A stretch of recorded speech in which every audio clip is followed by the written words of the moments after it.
So Ben, I'm interested. What appealed to you about this project, and I'm interested also in knowing how you got involved.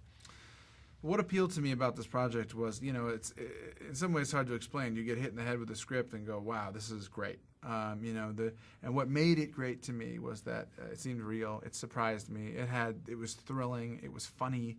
It was a spy story, and it was real. And once I had that combination, I just hadn't seen that, and I thought this is the recipe for making a movie that's really special. And it turned into what is the movie I'm most proud of in my life. And it feels very real. What research did you go through? And I believe you even studied Middle Eastern studies in college. Yeah, I majored in Middle Eastern studies in college. So that was I already knew about the Iranian Revolution and some of the circumstances surrounding it and what happened afterward and stuff. But the research that I needed to go into wasn't necessarily historical, political research. It was personal research. It was the people who were involved with the story, talking to Tony Mendez, the principal character, about being in the CIA and what that was like for him and what his everyday life was like and what it was like when he went over there pretending to be working on a movie and talking to the people who were hostages there then. I mean, the great advantage of doing a true story is that oftentimes, if it's, if it's relatively recent, the people are still around. They can talk to you. If you do a movie about the Civil War era or, something like that, everyone's gone. Your access to research is very limited. Whereas with this, I had all this incredible research, and I'm like a junkie for that. So it was really, really helpful. Speaking of your acting side of the film, who is Tony Mendez in your eyes? Tony Mendez, when I first met him, struck me as somebody not at all as along the lines of what I expected. He was very quiet. He was inscrutable, hard to figure out. And then I realized, this is like a true spy. He gives nothing away. He's got this instinct to just remain sort of as much in the background as possible. And whereas usually movie protagonists are out in front and always wanting to be the hero and save the girl, he was staying back, trying to be unnoticed. And I thought that's a brilliant idea for playing a protagonist in a movie, to flip the convention on its head and play a guy who's not a man of few words, like sort of movie tough guy, but a man who's legitimately a few words because he wants to go unnoticed largely. And then it's really fascinating when he has to try to convince people to do something they don't want to do.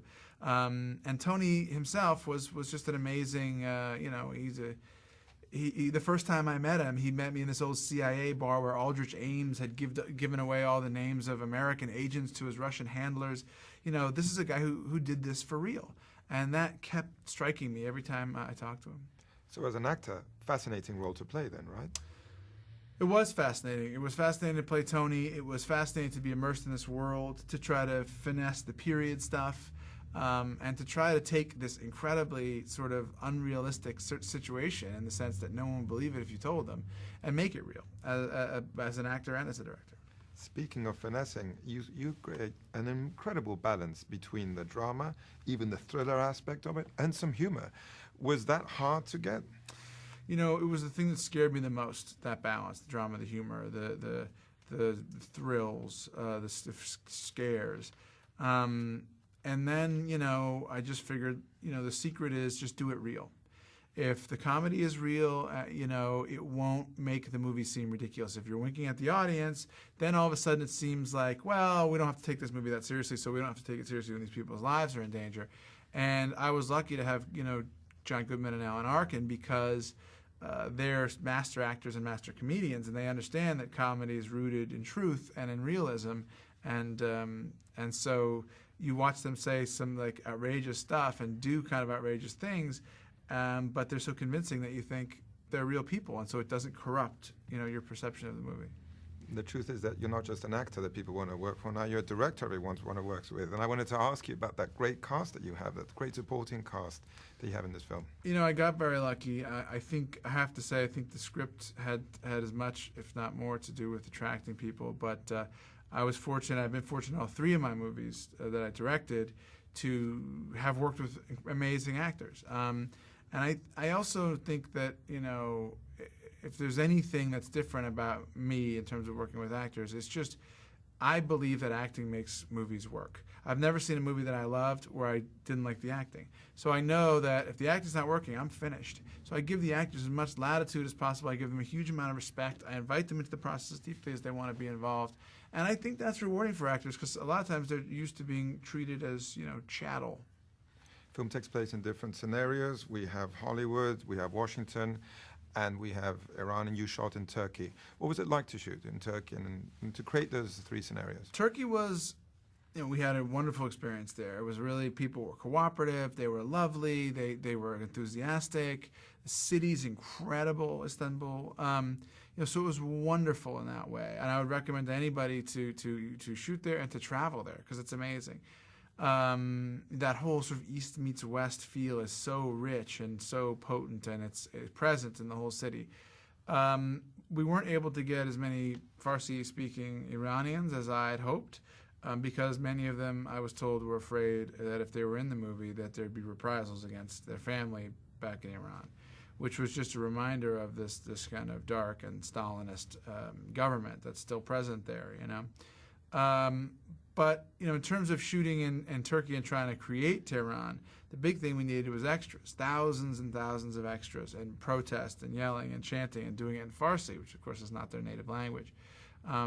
So that was a challenge, but, the people of Turkey were really up to it and made the movie work.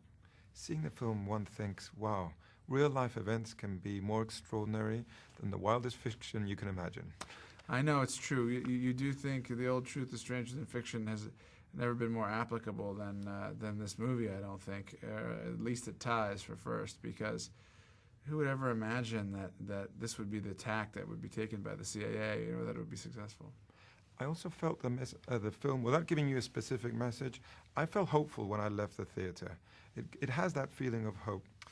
Yeah, to me, it's a movie about, in a way, it's about peace, and it's a way, it's hopefully, it has some of the humanism that was, that inspired, like filmmakers like Renoir inspired in me, our connectedness as people, and that we use storytelling in a way as to kind of unites us globally. So those are nice themes. They were in the screenplay, and I think they're present in the movie. Would you say that acting has helped you direct? And I'm also interested in how directing has helped you grow as an actor. I would say directing has more helped me act than acting has helped me direct. I mean, directing, it gives you really a bird's eye view on everything that's happening, and you get to look behind the curtains, from the auditioning process through prep, through shooting and post-production, where you start to look at, well, what really ends up being used in the movie? What's helpful? What kind of things work and what don't? So I would say, if possible, if you're an actor, try directing a movie and just see what that's like. Also, I felt like they don't really make movies like this anymore, and films like, I don't know, All the President's Men came into my mind.